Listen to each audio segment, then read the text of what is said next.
आज इस दुनिया में हर एक इंसान यही चाहता है कि मैं सुखी रहूं, मेरा जीवन आनंद से व्यतीत हो, मेरे जीवन में कभी दुख आए ही ना।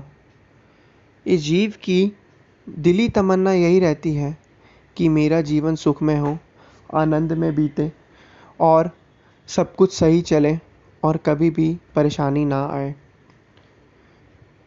सुखी जीवन का रहस्य महापुरुष यही चाहते हैं कि ऐसा श्रेष्ठ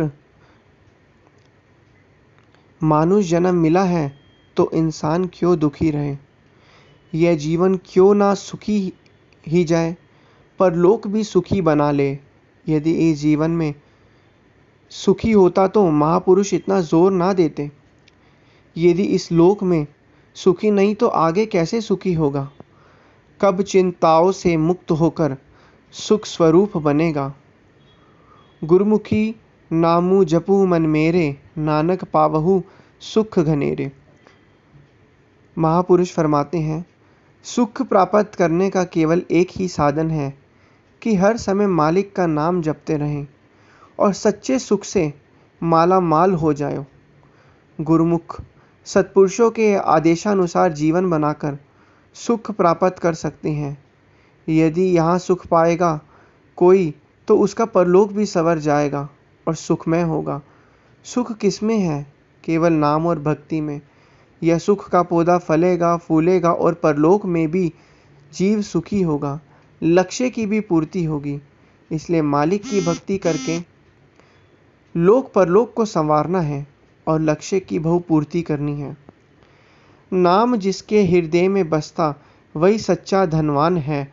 मनन करे जो वचनों पर वही परम विद्वान है। हितचित से करे चाकरी सो ही पुरुष प्रधान है। सजदे में उसके आजुकता सारा कुल जहान है। गुरुमुखों, कहने का तात्पर्य यही है कि वक़्त के महापुरुष तो हमें बार बार बताते हैं और याद दिलाते हैं कि महापुरुष इस धराधाम पर क्यों आए हैं। सिर्फ इसलिए कि भक्ति रूपी चीज़ों को कर यह जो मनुष्य है सुख रहे, सुख प्राप्त करें, अपना जीवन आनंद में व्यतीत करें और इस काल और माया के बंधन से हमेशा मुक्त रहें।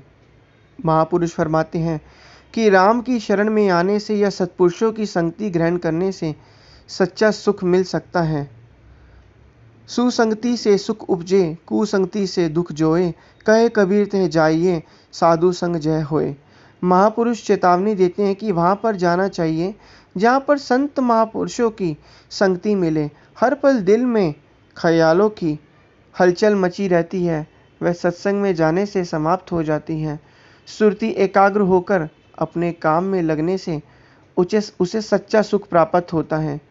जीव एक है और दुश्मन 5 हैं, इसके साथ वह अत्यधिक बलवान है। इंसान अपने अनुभव से देख सकता है कि क्या इंसान का ख्याल कभी एकाग्र हुआ है, कभी उसकी कामनाएं समाप्त होती हैं। केवल मालिक की भक्ति और नाम ही मनुष्य की असली कमाई है।